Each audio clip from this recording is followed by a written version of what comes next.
The Dan Bongino Show. Get ready to hear the truth about America with your host, Dan Bongino. All right, welcome to the Dan Bongino Show. Producer Joe, how are you today, my good friend and ally? I'm doing quite well, sir. Glad you asked. Good. Yes, I know you're doing quite well. That is excellent. Yes. Sorry, that was a little low. I walked away from the mic a bit because I have so much to talk about today. I kid you not, that Joe sent me a bevy of sound cuts, and I said, can't do it. Yeah. Can't do it, Daddy-O, because I've got about 65,000 things to get to, in addition to a major U-turn in the Bob Mueller probe. I told you if you've been listening to this show for a year now, what I told you 6 months ago, I don't know, maybe the audience archivist Judy can figure out. The show, I went into the George Nader connection, how Mueller was going to move away from Russian collusion because it didn't happen, and he was eventually going to move on to who, Joe? The fixer. The Obama fixer is back. Oh. Back. Yeah. Again. The fixer's back. You're not going to want to move from your stereo speakers or headphones for this show. Let's get into it. Today's show brought to you by our buddies at Filter By. Yeah, baby, Filter By. We all need air filters. Why not buy them from a company that wants to talk to you? People in our audience, not some company that can't stand you. Filter By not only makes the best products, they make them here in the United States. You need air filters. Buy them from our buddies at Filter By. Around the country, millions of Americans are turning up the furnace because it's getting cold. Why? Well, they neglected to change out their air filters tonight. Sometimes their systems fail, and you turn that on button on the thing, and you hear, you gotta change out the air. You like that? You like that bag of donuts there? You gotta change the air filters. You can't sip a drink through a straw if the liquid isn't flowing through the straw because you're pinching it. That's what happens when you got clogged air filters. This costly mistake of clogged air filters is completely avoidable by regularly replacing the air filters at filterby.com. America's leading provider of HVAC filters for homes and small businesses. Choose from over 600 different sizes, including custom options. Ships free within 24 hours. And for those of you who like to kick the can down the road, Filter By will give you 5% off your order when you subscribe for auto replacement. You will never forget to change your filters again. It's just so much easier than going to the hardware store, trying to figure everything out, wasting your time having to special order filters. Filter By saves you time. They save you money. And you can finally start breathing clean air. That's filterby.com, filterby.com, filterby.com. Tell them Dan Bongino sent you. And Joey Bag of Donuts while you're at it. Filterby.com. All right, folks. I had a whole show lined out. And all of a sudden I get a email from, let's just say, a friend. And that friend says, the switch has begun. What do I mean? Folks, Bob, it's not a mystery to anybody that Bob Mueller's probe into Russian collusion is entirely fallen apart because there is no Russian collusion. We know that. Okay, point stipulated. Can we move on? There is none. He can't fabricate it for as hard as he is trying. They can't make collusion happen. Fetch is never going to happen, and either is Russian collusion because you can't reinvent the past. Having said that, Bob Mueller can't stand Donald Trump, can't stand anybody on his team. So they've had to invent crimes, such as what happened to Mike Flynn. I'll get to that too in a minute too, where they accused him of lying to the FBI, despite the two FBI agents that interviewed him saying he wasn't being deceptive. Fascinating how that happens. So in the invention of new crimes and scandals, Joe, do you remember the show we did about 7 months ago where we pointed out an anomaly in the case, something quite fascinating in this circle of deceit and this web of connections between people in the Obama administration and people trying to take out the Trump team? How this appearance of the Obama fixer was always interesting. Who was the Obama fixer?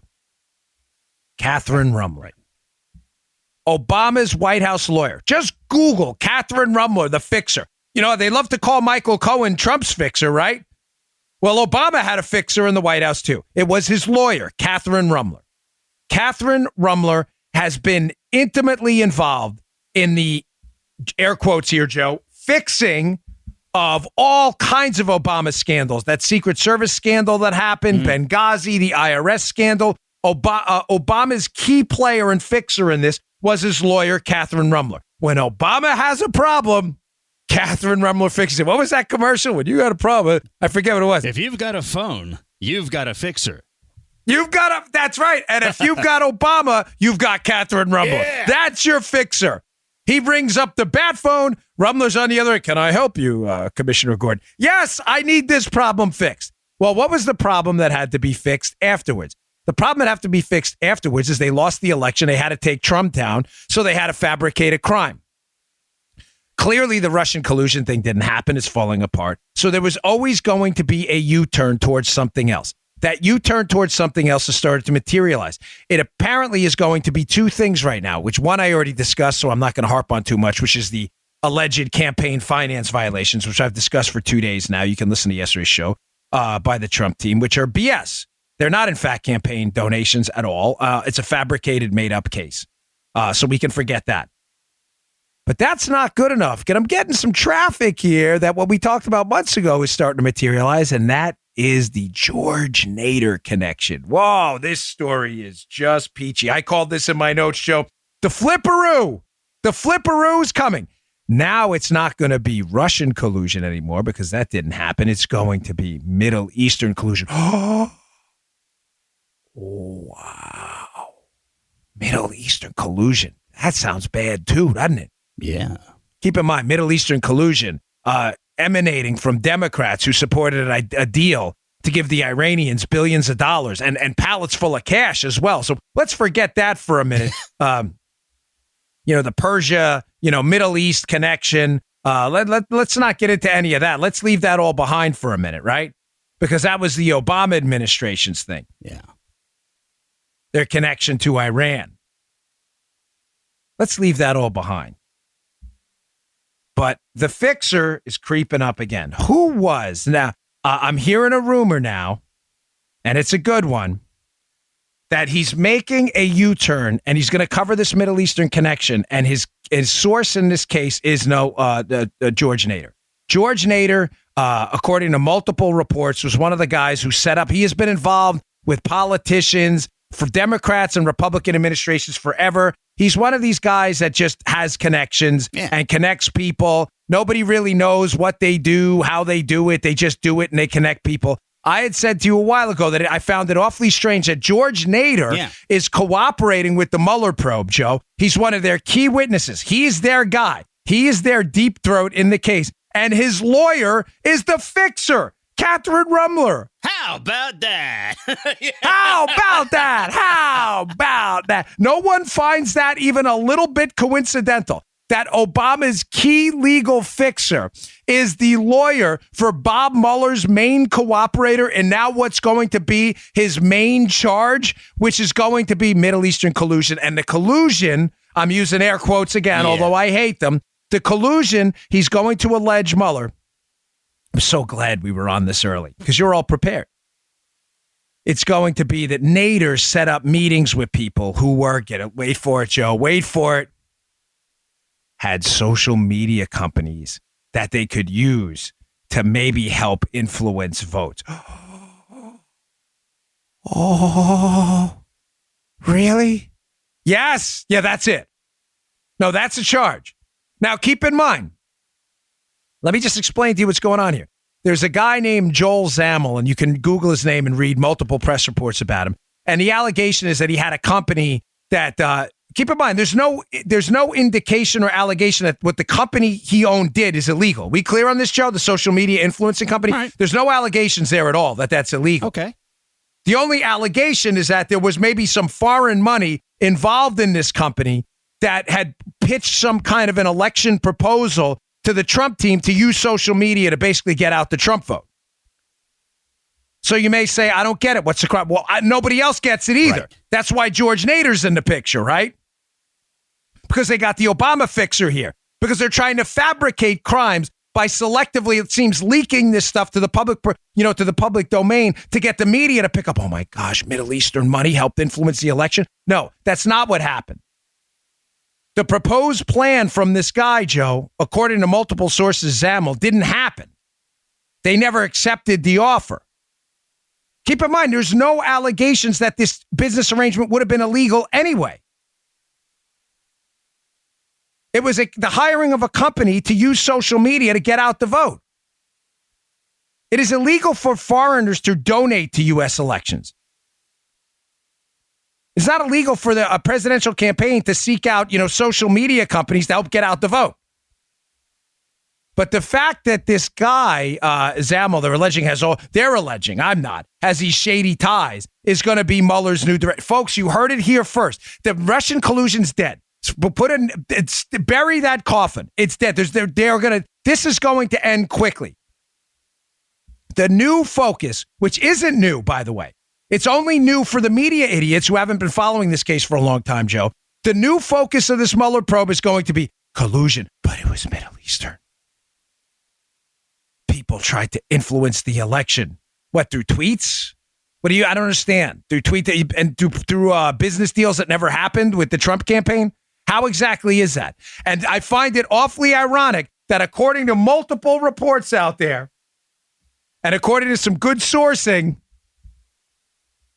that we've got our mitts on, I find it awfully ironic that the central figure at these meetings, again, suspiciously, is someone connected to the Obama orbit. Remember, nearly every single meeting that the Russian collusion narrative was based on was a meeting between someone connected to the Trump team and some shady figure that eventually ties to the Democrats or the Obama administration. You tell me the meeting, we'll tie it back to the Trump team.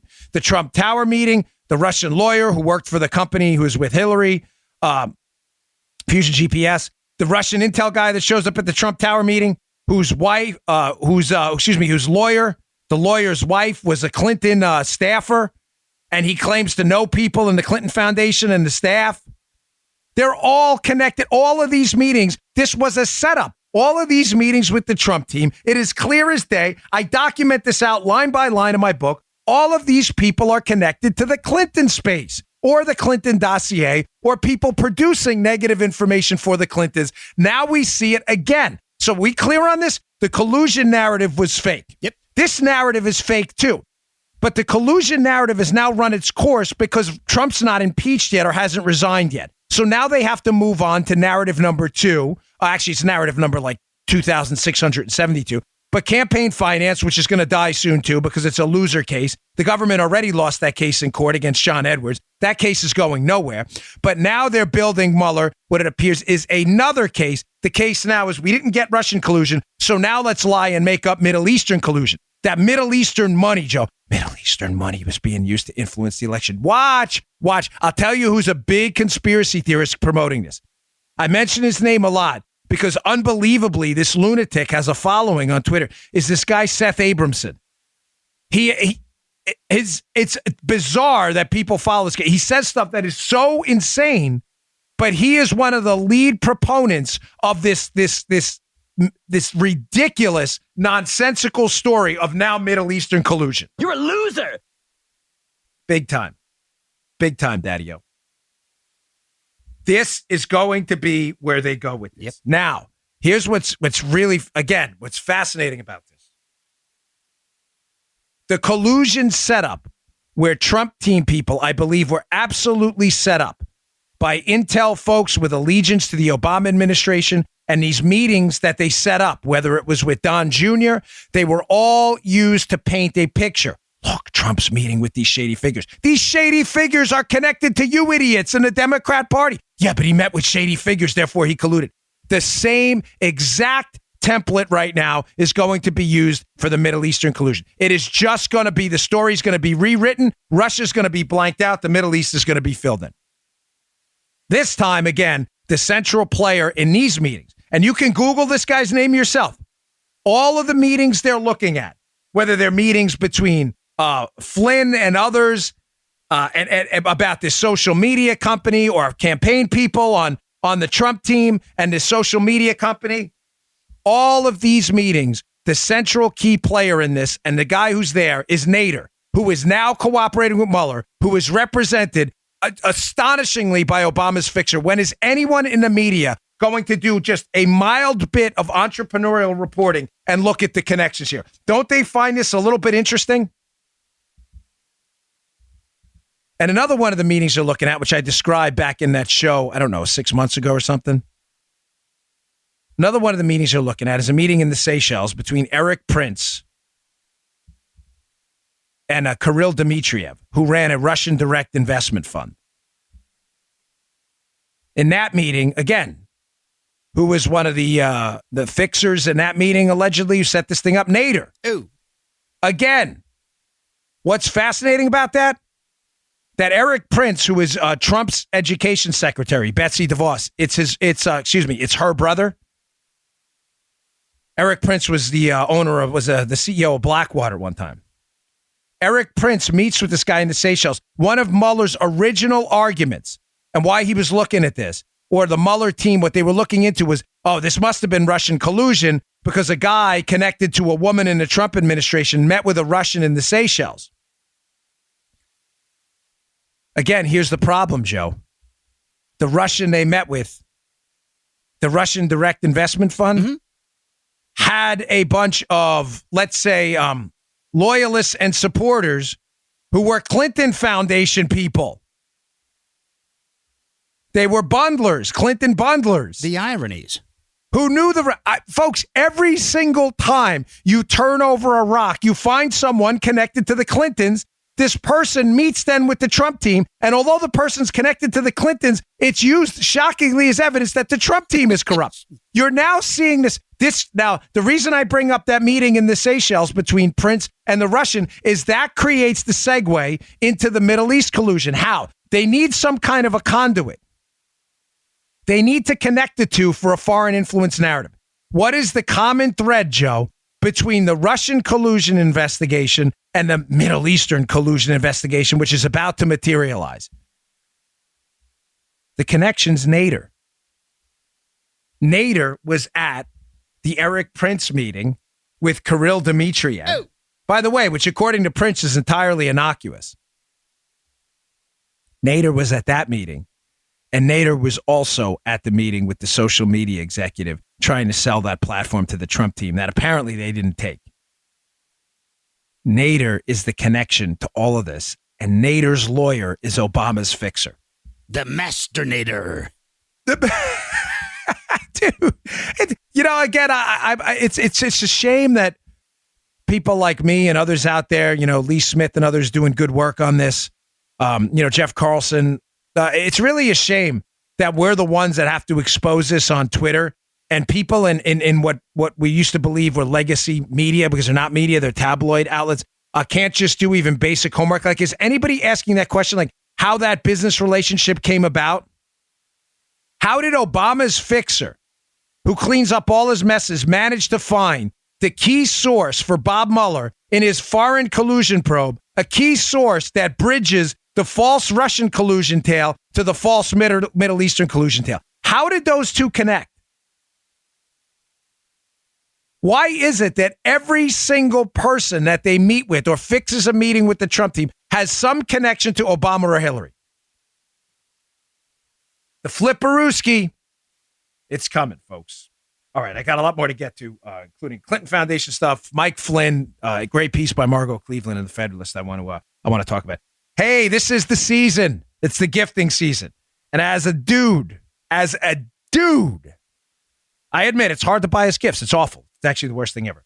Even if we knew what we wanted, we probably wouldn't tell you. But it doesn't have to be so hard. This year, give the guy in your life or the guys the perfect gift. With man crates. I love man crates. They sent me a couple of man crates. You get to pry this sucker open yourself. It comes with a crowbar. I'm not messing with you. It's not a joke. It comes with a crowbar. You stick that thing in there. This is the best part of the gift. It's not, you know what? I don't even want to call it. It's an entire experience. Not only do you get the gift inside of man crates, but you get to knock the crap out of this wooden crate and open it with a crowbar, which manly men want to do. They want to, Joe, don't we want to break stuff? I love breaking stuff, Dan. So do I. And man crates let you break stuff. Yeah. This is the perfect gift, and it's all legit.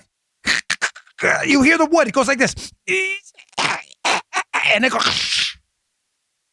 I'm having them send you a man crate, and you're going to break it. And once the video's up and running, you're going to break it on camera. We'll do it on camera. I want to see how long it takes you. It took me about 5 minutes. Right. Smash the hell out of that man crate. Folks, getting bad gifts stinks. Who needs to get bad gifts? Man crates know what guys like, and they have hundreds of unique quality gifts that he's guaranteed to love. They have the exotic meats crate. I have the salami bouquet is one of my favorites. Yeah, personally. I know. They have the whiskey appreciation crate. It has personalized decanters and personalized glasses, the perfect vessels for his favorite scotch or bourbon. They have the knife making kit, the grill master kit. For the king of the barbecue, it has a cast iron smoker box and a brass knuckle meat tenderizer. Smack the hell out of that meat with your brass knuckle meat tenderizer. Folks, you can't go wrong with man crates. You will love. Just go to the web. Just go to the website. Go to the website, mancrates.com/Dan. Most gifts ship in a sealed wooden crate with a crowbar. You get to pry it open yourself. You're giving him more than a gift. You're giving him an experience everyone will remember. Every man crate comes with a 100% satisfaction guarantee. Open it in front of everyone. They'll love it. Listeners to this show, here's the deal. Buy one gift and you will get the second gift for 25% off when you go to mancrates.com/Dan. This offer is only for the holidays. Buy one gift, get the second 25% off at mancrates.com/Dan. mancrates.com/Dan. You are going to love Shaggy. You are going to love this. mancrates.com/Dan. Okay. Speaking of Mike Flynn. Just to sum that up quick, because I like to keep the show somewhat linear and move from one topic to the next. Topic one was this. The shift is about to happen. Russian collusion is dead. It's going to be now foreign collusion with a Middle Eastern tinge. The bridge to both was Nader. Nader is clearly a key witness for Mueller, according to multiple reports. We reported this 6-7 months ago. Nader's lawyer is the Obama fixer. Nothing to see here at all, folks. The fixer is fixing it again. Secondly, second story of the day. Margot Cleveland has a wonderful piece in The Federalist. It is in the show notes. I strongly encourage you to read it. Let me just find. I screenshot everything here because it's so important. Okay, here we go.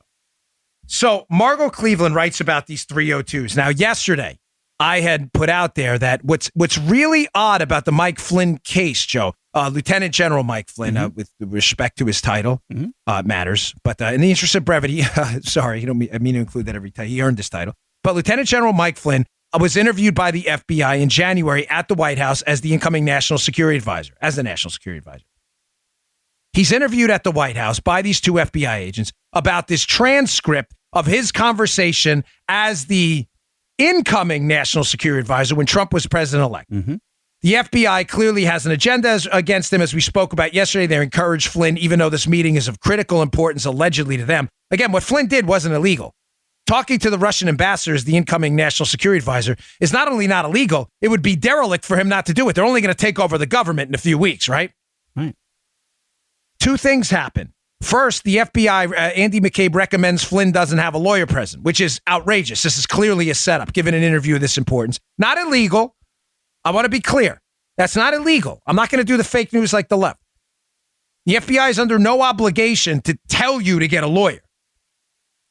But one would think, Joe, in a case of this significance, that you would, in fact, recommend that, giving that you're trying, right? Wouldn't you think? Yeah, I mean, yeah, absolutely. I'm not making this up, folks. Again, I'm just telling you, when I was involved with the Secret Service in high-end cases that had media attention and things like that, it would likely be recommended by a United States attorney that at some point we get a lawyer involved. We start a proffer session. Right. If there's interest in cooperation, get a cooperation agreement on paper. It's probably the best way to go. Now, I have some evidence of this being the best way, especially given the political implications of interviewing Mike Flynn at the White House. I have some evidence of this in a second, but there was another point I addressed yesterday too, which is they didn't warn him about the false statements charge.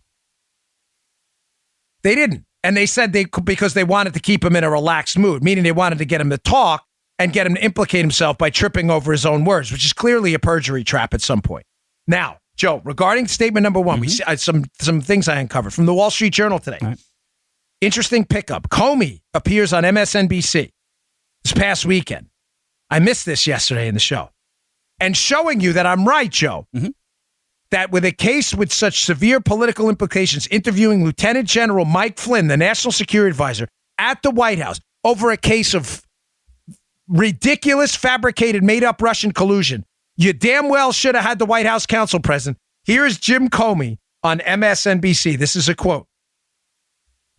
Comey says, regarding, by the way, sending 2 FBI agents to the White House without having Flynn have an attorney. He says, it's something I probably wouldn't have done or wouldn't have gotten away with in a more organized administration. Jimbo.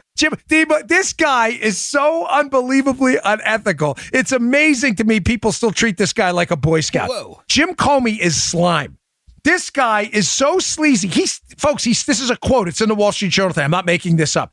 Jim Comey sending the FBI just to interview Flynn without a lawyer present. I wouldn't have done. Why wouldn't have you done it? Oh, because it's unethical. Or I wouldn't have gotten away with in a more organized administration. So Comey does two things here, folks.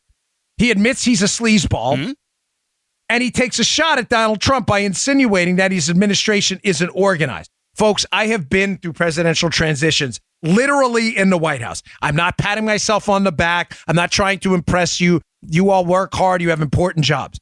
My job as a Secret Service agent was simple. Make sure the president doesn't die on your watch, right? Right. You sit around the White House. The job can be boring at times, but folks, you're there in the suck every single day. Mm-hmm.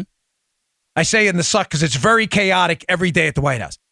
Every incoming administration is chaotic. Everyone. I watched the Bush-Obama transition. People not being able in the Obama White House to even find out where the pens were. Is there a supply closet? It's not a knock on the Obama team. It's a new office, a new job. People don't know what to do. Right. They have to figure it out. So Comey here, a more organized administration, he's trying to take a shot at Trump while simultaneously acknowledging what a sleazebag he is, saying he would not have done this if it was another administration. In other words, have these bureau agents show up, interview this guy without an attorney present. Folks, Comey's a sleazebag. He is not a good guy. He is appearing to come off these days like a pathological liar. His testimony in front of Congress about not knowing, I don't know this, I don't know how a CI investigation begins, I don't know where the dossier came from, I hadn't heard of Christopher Steele. The guy has to be a liar, or he's stupid. There's no third option.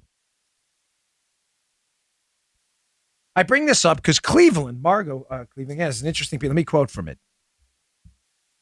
She talks about yesterday, I brought up the fact that the summary, the FBI has paperwork called, I believe it's a 302, and I think it's an FD 302, but it's definitely a 302. That is the numerical designation for their paperwork, which summarizes the results of their interviews.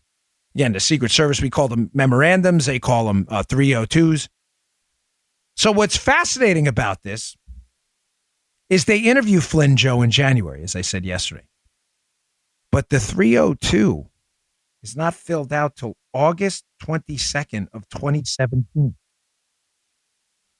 Now, there's two components to this I want you to pay attention to. Bureau interviews Flynn, does it without a lawyer. Comey realizes it's unethical. He now admits it. They don't say anything about false statements because they want to set him up. They go in there with the transcript of an unmasked phone call. They don't fill out the summary of the interview till August 22nd, 2017. Why is this timing so suspicious? Let me read you from the piece. The August 22nd, 2017 date is a, quote, striking detail because that puts the 302 report nearly 7 months after the Flynn interview. When added to the facts already known, this revelation takes on much greater significance. This gets good. This gets good. Turn up the volume. Don't miss this. First, again, this is Margot Cleveland's piece in the Federalist in the show notes today. First, text messages between Peter Strzok, who was him and Joe Pianka are the agents who interview Flynn, folks. First, text messages between Peter Strzok and former FBI attorney Lisa Page indicate that Strzok wrote his notes from the Flynn interview shortly after he questioned the National Security Advisor on January 24, 2017. Specifically, on February 14, 2017, Strzok texts Page, quote, also, is Andy, referring to Andy McCabe, good with F302? Page responded, quote, launch on F302. Given Strzok's role in the questioning of Flynn, the date, 3 weeks from the actual interview, the notation, quote, F302, and Page's position as special counsel to Andrew McCabe, it seems extremely likely that these text exchanges concerned in a February 2017 302 summary of the Flynn interview. Why does this matter? It's highly likely their texts back and forth just 3 weeks after this. The 302 is clearly in front of Andy McCabe because his lawyer, Lisa Page, FBI lawyer, Andy McCabe's lawyer who's working with him, tells Strzok to launch on the F302. It seems highly likely at this point, Joe, in other words, that they wrote up a summary. Are you tracking me? Yeah. Of the interview with Mike Flynn only 3 weeks after they interviewed him in January. Mm-hmm. So why is it dated August 22nd? Margot Cleveland goes on. Really, really good work here. Sharp. Quote, President Trump fired Comey on May 9th, 2017. So the 302 of the Flynn interview Comey read must have been written before then. Why then was a new 302 drafted on August 22nd, 2017, and by whom? Inquiring minds want to know. I go on. The timing of the rewrite, shortly after then FBI agent Peter Strzok was removed from Bob Mueller's team after his anti-Trump text messages came to light, raises the possibility that Mueller wanted to scrub the evidence of Peter Strzok's taint. That could be read the wrong way, too. Yes, it could. I'm just quoting here, folks. I saw that look. And All right, then. having the second agent involved in questioning Flynn draft a new 302 summary would eliminate attacks premised on Strzok's bias against the president. You see where she's going with this? This is really, really great work. She says the reason there may be what clearly looks to be a, quote, revised 302 here, 7 months after the interview, is probably a couple of reasons. I'm going to give you some stuff based on some sources I have, too. Margot did this great work. I wouldn't have read it otherwise. I think there's one thing she's off on, though. There's a couple things going on here. After Comey is fired, there becomes this pressing interest in the FBI to politically take Trump out. Now, the FBI are not elected officials. They can't impeach him, but they certainly want to contribute to an information, a stream of information fed to the media to be able to be used in an impeachment proceeding later. They also need a special counsel appointed after Comey's fired. So the suggestion here, I believe she's accurate on this, is after Comey is fired, they uncover these text messages by Strzok to his girlfriend saying how much he hates Donald Trump. Strzok's the guy who interviews Flynn. They've got to clean this mess up. Strzok is likely a signator at some point to that 302, that initial 302, indicating that Flynn wasn't deceptive and probably was relatively milquetoast, that 302. Now they need a new one. Because they've got to take out Mike Flynn. They need a scalp in the Trump administration, and they need to shut Flynn up. Remember, Flynn was a big proponent of scrapping this Iran deal. Folks, then they go back, and it appears they revised the 302. We know they revised the 302 because there's an August 22nd, 2017 revision months afterwards. Why the revisions? Why is this story today? You may say, why are you bringing this up again today? You discussed this yesterday. Because there's been a major break. Wait, one thing where I think Cleveland was wrong. I don't want to Margot Cleveland, where I think she's a little wrong.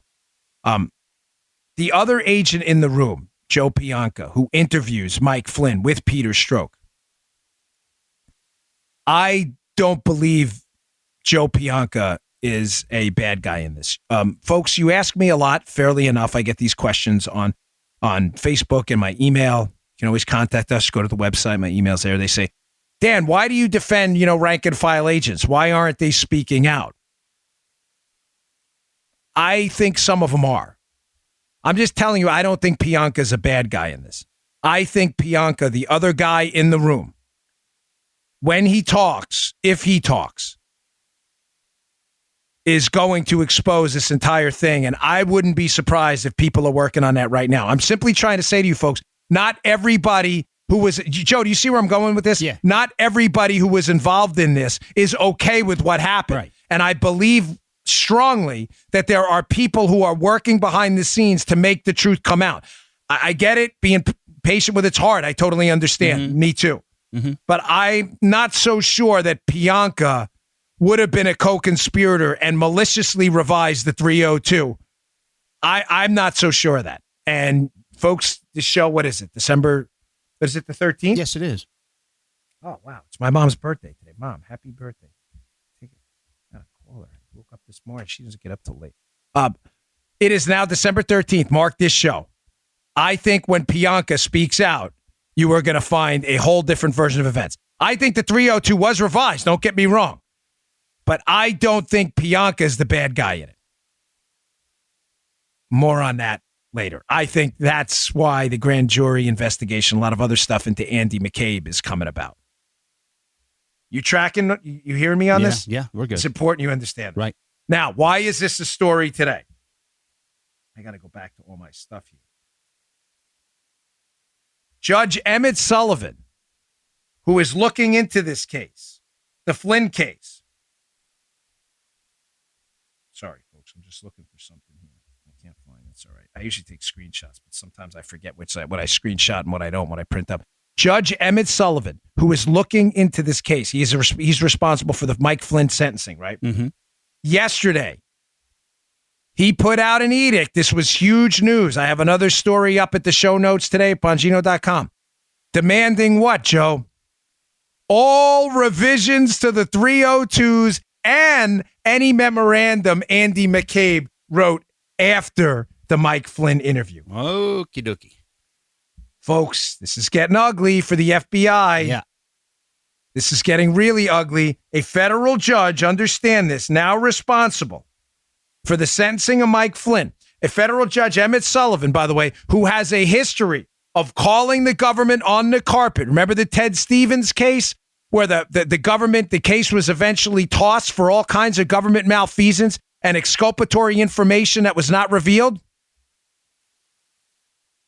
That was Emmett Sullivan. Emmett Sullivan, before the sentencing, has now demanded that these 302s show up. Ladies and gentlemen, God forbid, there are internal memorandum or emails from Andy McCabe indicating they knew Flynn was being honest in that interview, and they manipulated official FBI paperwork 7 months later after Comey was fired to impugn the character of Mike Flynn, to rope him in on a Russian collusion scandal, and they changed official FBI documents. Did that happen? Shall soon see. Not only did he put it in there, Joe, the judge, that he's demanding now all the 302s. Uh-huh. Yeah. All, not just the August 22nd one. But I love it. When I was in the Secret Service Academy, if you screwed something up, there were SATC, Special Agent Training classes, and I forget what one I was in. Gosh, I can't. That's so bad. I think it was 177. If you screwed something up, they'd be like, gentlemen, ladies, out here, forthwith, every time. That meant like move your caboose immediate. You knew you screwed something up. You just knew it. Judge Emmett Sullivan says, Emmett Sullivan, I want this forthwith. He wants this yesterday. Stat. Which tells me this guy is pissed. Furious. Not good, folks. Not good for Mueller, the prosecution team, but very good for Mike Flynn. I think these guys are in a world of trouble right now. The Mueller team. Again, things are happening. I wish they were happening faster. I wish I could tell you I was totally impressed with the speed of the uncovering of the corruption in the Spygate scandal. I'm not. It's been horrendous. It's been glacial. Some people may still get off, but some things are happening. And, you don't need to smile about it, because there's nothing to really smile about when it comes to government corruption. But at least take a little small bit of solace that I'm sure there are at least a few good actors left in the government. And I'm sure when Bianca comes out and tells the story, it is not going to be good for Strzok, the Mueller team, or anyone else involved in this. That's why I've been insistent from the start that there are 3-letter agency people who I'm convinced are going to suffer heavy legal consequences for what they did. Okay. I got the Clinton Foundation. I mean, so much going on, man. We got this Clinton Foundation whistleblower talking. It's like the news cycle. You can't stay ahead of it. Right. It's incredible. Before let me just knock this one out because they're great. Again, I love our sponsors. They're happy to be on the show, and I want to give them their due. Brickhouse Nutrition. Brickhouse Nutrition has the finest nutrition supplements on the market. They have been with me from the beginning. I absolutely love their products. I use them every single day. The one it's hard to say which one I like the most, but I can tell you the one for strength and looks and performance in the gym that is by far the most effective, I think, of any supplement on the market right now is Foundation. It's available at brickhousenutrition.com/Dan. The product, it's called Foundation. It is a creatine ATP blend. Now, it does two things, not just one. You will look better and you will perform better. That's how good this product is. Some of them you look better, some of you perform better. It doesn't always happen symbiotically at the same time. Not with this product. Now, if you don't believe me, and in any way you're questioning the sincerity of this, which you should, I take it myself and I love it. Joe's son takes it. We would not mess around with this stuff. It's that good. He loves it. Take the mirror test. Look in the mirror now what you look like. Take a little mental snapshot. Go pick up Foundation at brickhousenutrition.com/Dan. Give it about 7 days. Creatine loads in your system. Follow the instruction on the back. But this creatine ATP blend, look at yourself 7 days later. You're going to be like, damn, hot damn. Do I make you Randy? You will. You recover from that. Yes, Austin. You will make people randy. And not only that, you will perform randily. It is that good. This stuff is awesome. We need the video. This is a sin. We don't have video right now. This is an absolute sin. I promise you we're working on it. Just give us a little more time. I want it perfect. This is a sin. This is not being seen on video. You will look randy and your performance will be randily done. I'm not messing with you. It is that good. Take a little activity log to the gym with you. Go give it a shot. brickhousenutrition.com/Dan.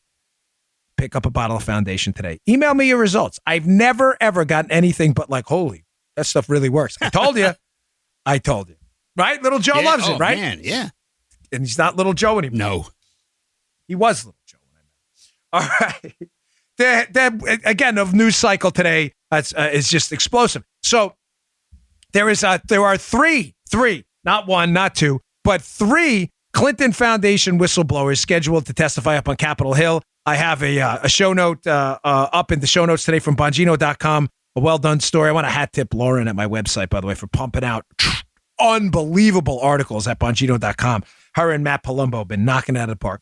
But folks, some of the things that may come up from these three Clinton Foundation whistleblowers, I think the time's up for the Clinton Foundation. I really do. I am convinced somebody within the Clinton Foundation is going to suffer some severe criminal potential penalties on this stuff because there is just so much going on. Here are some of the things. This is all in the show notes today in my article that may come up in this hearing about the Clinton Foundation. Number one, the foundation hid a $2.35 million foreign donation from the head of the Russian government's uranium company that had business before Hillary Clinton's State Department. A clear violation of the Memorandum of Understanding with the Obama administration that they wouldn't commingle this stuff.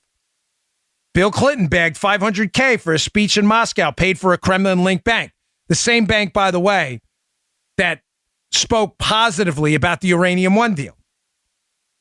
Hillary's brother sits on the board of a mining company that scored an extremely rare, quote, gold exploitation permit in Haiti as Hillary and Bill Clinton dispersed billions of U.S. taxpayer dollars in Haiti. No conflict there, Daddy-O. Don't you worry. Hillary's approval. And you know what? Let me reword this one a little bit. Hillary, they don't approve. They can only disapprove. Hillary's failure, I should say, to disapprove of the Russian takeover of Uranium One, which transferred 20% of all U.S. uranium to Russian government-controlled companies.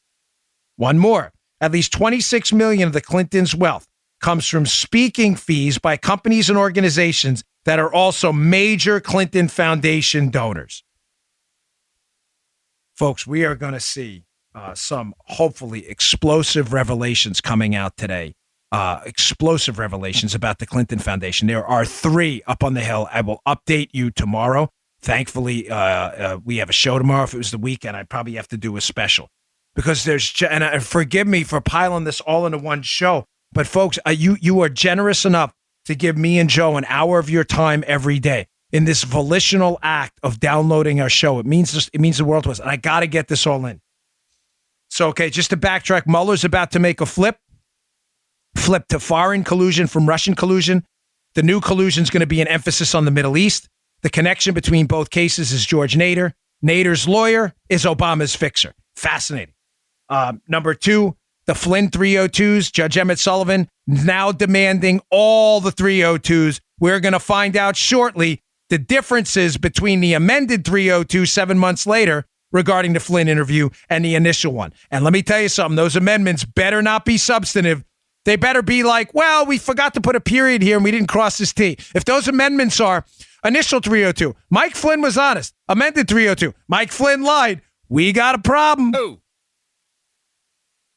And the Clinton Foundation today, these whistleblowers are, I believe, getting ready to blow the stack. Okay, great story. I have a little bit about, let me just cover the meme winner, by the way. Meme winner for today, Dan Bongino meme contest. Dan Bongino meme. Hey, Paula, you out there? Hold on, I'm going to text my wife to come in here a second. No. Oh, stand by 1 second, folks. We're going to do this on the air. Paula Bongino, I'm texting her. Come in here, please. I can say please. She's my wife. I want her to come in here because we were thinking about doing something different for the meme contest tomorrow. The meme contest winner for today is Mikey R, who put it on Facebook. It's hysterical. I will put the meme up at my Instagram, at the Bongino on Instagram. I'm the verified account. It's hysterical. Now, some of you may not get it, but remember Goodfellas? Yeah. There's the scene of Goodfellas I love with now. Come over here a second. What are we doing for tomorrow? We doing that vote on it? Are we going to do a poll for the last one? Yeah, we have. Wait, hold on. Talking to the mic. How's it going to work? We got so many memes and so many good ones, so we can't pick one. We can't decide. Yeah. So we're going to do a contest on the website. Okay. How is it going to work? We're going to put a bunch of memes we select up, right? We're going to put four memes. 4 memes up. Okay. So Paula's going to pick 4 memes, and we're going to let the nice job. That's how we'll do the last one. Thank you, Miss Paula. She looks all weekend to vote. Joe, how can you see Paula? Show it again. Doesn't Paula look great today? Hey, you look She's a great stunner, there, right? Paula. You see Stunner. me? Hey, how you doing, She's Paula? the number 1 stunner. Remember that? The number 1 stunner. Remember that? She is. She's the number 1 stunner today. So that's what we're going to do for the last week. But Mikey R, you win. And the meme I'll put up on Instagram is Trump in the Oval Office the other day with Nancy and Chuck with his hand out like Bobby De Niro with Billy Batson. Drinks are on the house. And it's Trump with his hand out like this with Nancy and Chuck. And it says at the bottom, drinks are on the house. Awesome. You are, whoever, Mikey R, the greatest thing ever. We will get you signed copies of my books personalized. So tomorrow, go to my website. We'll put the winning memes up and we'll put 4 or 5 more. And you, audience, you get to pick the final winner. So, yeah, Miss Paula making an appearance. Nice. Yeah. We love it. Okay. Another great story at Bongino.com today. Listen, I don't usually cover fluffy stuff on the show because I don't want to waste your time. But this is not a waste of time because it's just, again, speaks back to what I said yesterday, how Trump is UFC 1. Nobody knows what to expect going in the ring. These guys got smoked by Royce Gracie because they never knew what to expect. Nobody can predict Trump ever. And I thought, even though this story's a little fluffy, it's funny. What did Trump do? When I was a Secret Service agent back in the day, Joe, there's a just endless list of White House Christmas parties. So I got to give you some background on this first. All right. When someone tells you they've been invited to the White House Christmas party, that's not exactly accurate, Joe. There are many. I'm not playing the euphemisms game or trying to pick nits here, but there are many White House Christmas parties, many. The number and amount and format has changed. I've been to many of them. I think I've been to 4, maybe more. I'm not even sure. But the format changes. And the way it works is there's typically a party for the Secret Service. I believe there was a party for military. There's a party for the press. Then there's a party for the staff. And now that's changed. The Obama administration at one point changed the format of the Secret Service party. We used to have 2 Secret Service parties. Why? Because some guys are working. So I'm not knocking you. Please don't take this the wrong way. I don't like Obama's policies. I'm not trying to be petty about that. I mean it. But Obama's team canceled the second Christmas party one year, which I know a couple guys were like offended about, but I'm not trying to be petty. People cancel stuff all the time. Well, what did Trump cancel this year?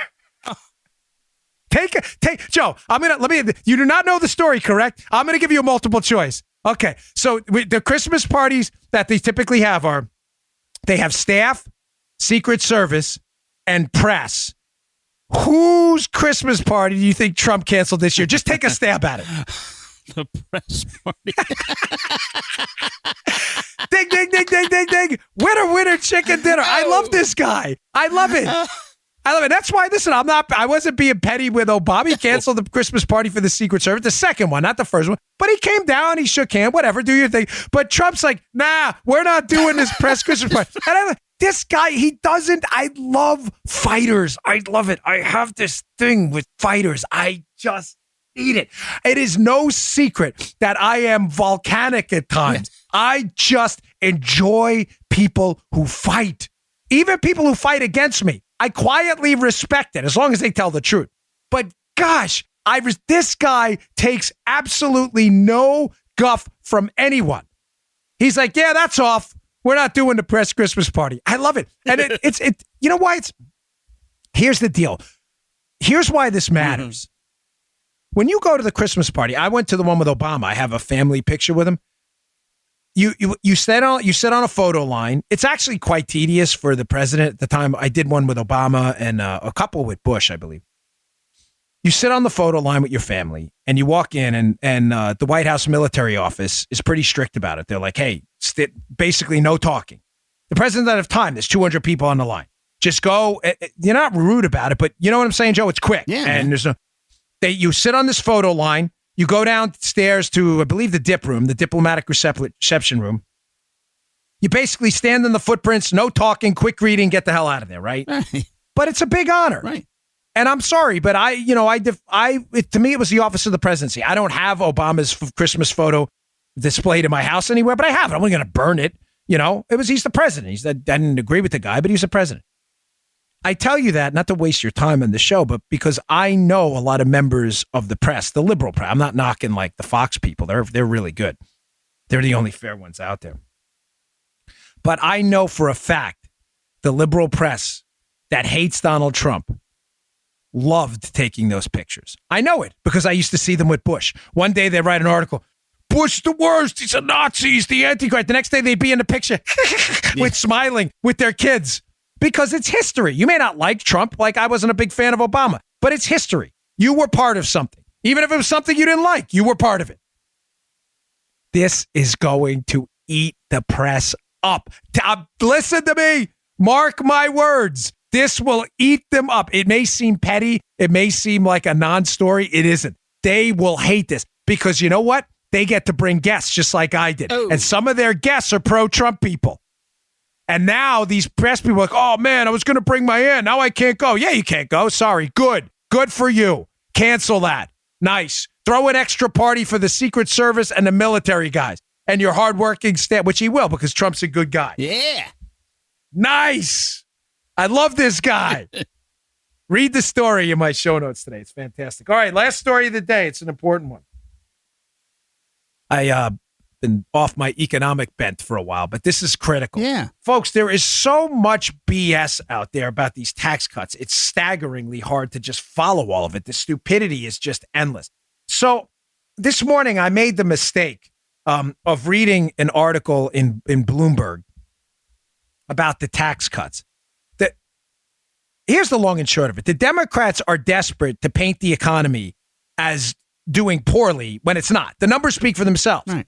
We hit 4.2% growth in a quarter last year. It looks like we're going to hit 3% growth for the year. Obama never did that in the history of his office. Let's just lay out, though, those are facts, okay? I know liberals have a tough time with facts, but, feel free to pitch this to your liberal friends because it's true and it will never be debunked. Obama never hit 3% GDP growth, how we measure economic growth in any year of his presidency.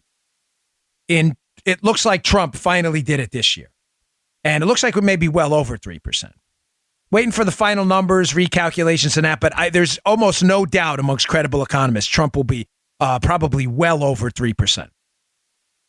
The Democrats can't have that. They don't want the economy to succeed under Trump. They want the economy to appear awful.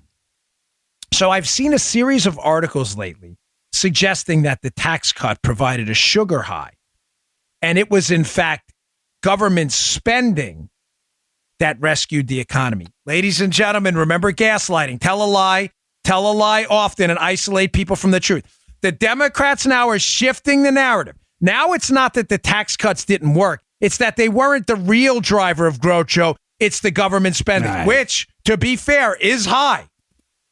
Now, you see where I'm talking? The narrative cannot be tax cuts juice the economy. The narrative is going to be now that it was government spending. Exhibit number 1. I saw this coming. Here's Bloomberg today. While the tax cuts got most of the attention, spending increases approved after most of the tax changes took effect probably, notice how they put that in there, probably had an even bigger effect on growth. And they go on to basically try to explain this away. This is hysterical. Bloomberg. One of the most easily disproved claims Trump made about his tax cut plan is that it wouldn't swell the budget deficit. As a share of gross domestic product, the deficit rose to 4% in October, up from 3.4% in October of 2017 and 2.6% in October of 2016. Ladies and gentlemen, this is hysterical. This is Bloomberg actually suggesting that the tax cuts are the main contributor here, the tax cuts to the swelling deficit, as they admit in the same article that the government's spending a lot of money and they think that has to do with the economy being juiced. Do you understand how these people make asses of themselves in the very same article, but they're so committed to gaslighting and the narrative government spending is what drives economic growth? They're so committed to it that they put contradictory claims in the same piece. In other words, deficits are bad. Trump's tax cuts contributed to the deficit. They did not. Deficits are bad, but spending is what caused the economic growth. In the same piece, they write this. Spending bad, spending good. They don't even see it. Now, here's a PolitiFact article. That PolitiFact, which is a joke. PolitiFact is not a serious entity. But I want to show you how even PolitiFact stumbles over its own fact check. The fact check they're trying to correct is that the U.S. government recorded record tax hauls after the Trump tax cuts and the economic growth. So just to be clear, Bloomberg, these loons are suggesting government spending caused this, while they're simultaneously suggesting government spending is a bad thing. Now, PolitiFact's trying to debunk the fact that tax revenue is gone up. Here we go. PolitiFact, talking about a Treasury report. It says, but the same Treasury report shows that corporate taxes were down during the first 10 months of the fiscal year. Mm-hmm. They were. In fact, they were down 28.5%, a whopping plunge, but not a surprising one, given the sweeping corporate tax cuts included in the law. Corporate tax cuts after the corporate tax rate was cut by Trump did drop. They are now recovering, and some of the monthly corporate tax cut hauls they've had before are now higher than they were before.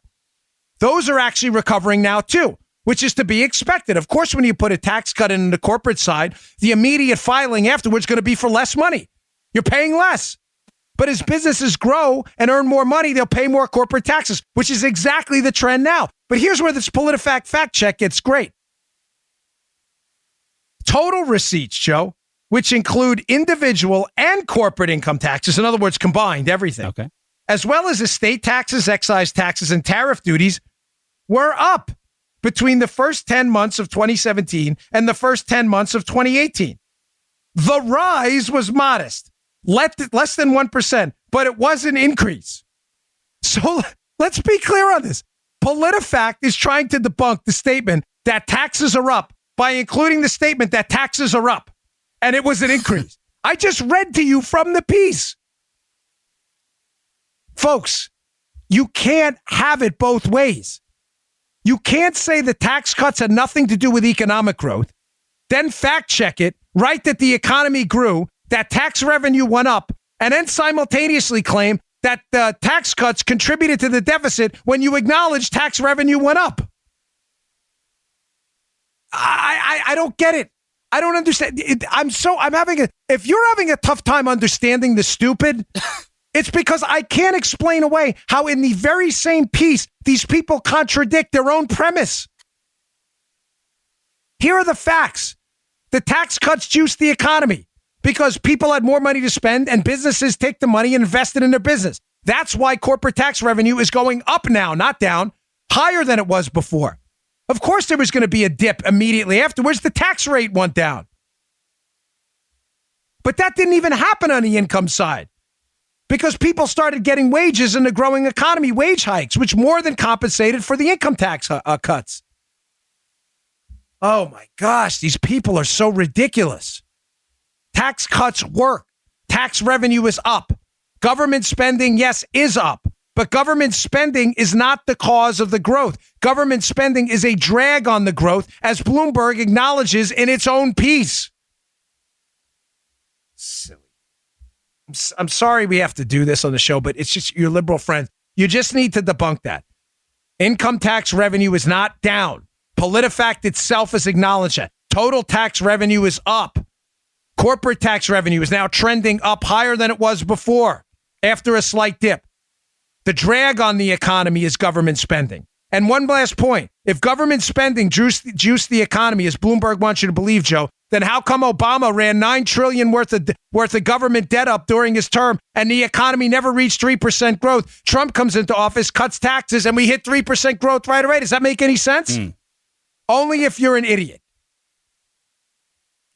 All right, folks. Thanks again for tuning in. I really appreciate it. It was a busy show today. Congratulations to our meme winner. We will get you guys out those. Give us some time on the books. It's we got a ton of stuff going on already. We will get them to you. Please subscribe to my podcast. It is free. It's available on iTunes. Hit the subscribe button. It's free. It helps us move up the charts. It's the subscriptions that matter a lot, folks. Please go to iHeart. You can follow on iHeart. You can follow on SoundCloud, Spotify, TuneIn. You can always listen free at Bongino.com. We really appreciate it. Thanks again. I will see you all tomorrow. You just heard The Dan Bongino Show. Get more of Dan online anytime at conservativereview.com. You can also get Dan's podcasts on iTunes or SoundCloud. And follow Dan on Twitter 24/7 at DBongino.